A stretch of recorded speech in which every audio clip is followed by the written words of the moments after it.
మీరు 1 ఆగస్ట్ నుండి ఈ 4 రూల్స్ కానీ ఫాలో కాకపోతే మీరు యూపీఐ పేమెంట్స్ ని చేయలేరు. ఏం మాట్లాడుతున్నావురా? నరాలు కట్ అయిపోయింది. ఎందుకంటే ఎన్పిసిఐ యూపీఐ పేమెంట్స్ లో 4 మేజర్ చేంజెస్ ని చేసింది. ఫస్ట్, మీకు రిపీటెడ్ గా బ్యాలెన్స్ చెక్ చేసుకునే అలవాటు ఉంటే ఇప్పటి నుండి మీరు 50 టైమ్స్ కన్నా ఎక్కువ సార్లు బ్యాలెన్స్ ని చెక్ చేయలేరు. సెకండ్, మీరు ఏదైనా యాప్ లో ఆటోపే ఎనేబుల్ చేసి ఉంటే అండ్ ఆ ట్రాన్సాక్షన్ 3 సార్లు కన్నా ఎక్కువ ఫెయిల్ అయితే మీ యూపీఐ అకౌంట్ బ్లాక్ అవ్వచ్చు. సో మీ బ్యాంక్ అకౌంట్ లో సఫిషియంట్ అమౌంట్ ని మెయింటైన్ చేయండి.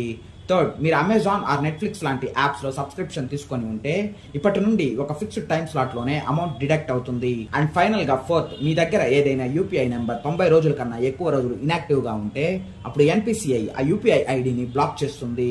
ఈ 4 రూల్స్ 1 ఆగస్ట్ నుండి అమల్లోకి వస్తాయి. సో ఈ వీడియోని వెంటనే యూపీఐ అకౌంట్స్ ని యూజ్ చేస్తున్న మీ ఫ్రెండ్స్ అండ్ ఫ్యామిలీ మెంబర్స్ కి షేర్ చేయండి. ఈ వీడియోలోని ఇన్ఫర్మేషన్ మీకు వర్తి అనిపిస్తే ఈ వీడియోని లైక్ చేసి ఇలాంటి ఇన్ఫర్మేటివ్ మరియు ఇంపార్టెంట్ అప్డేట్స్ కోసం మన విన్ టాక్స్ యూట్యూబ్ ఛానల్ ని సబ్స్క్రైబ్ చేసుకోండి.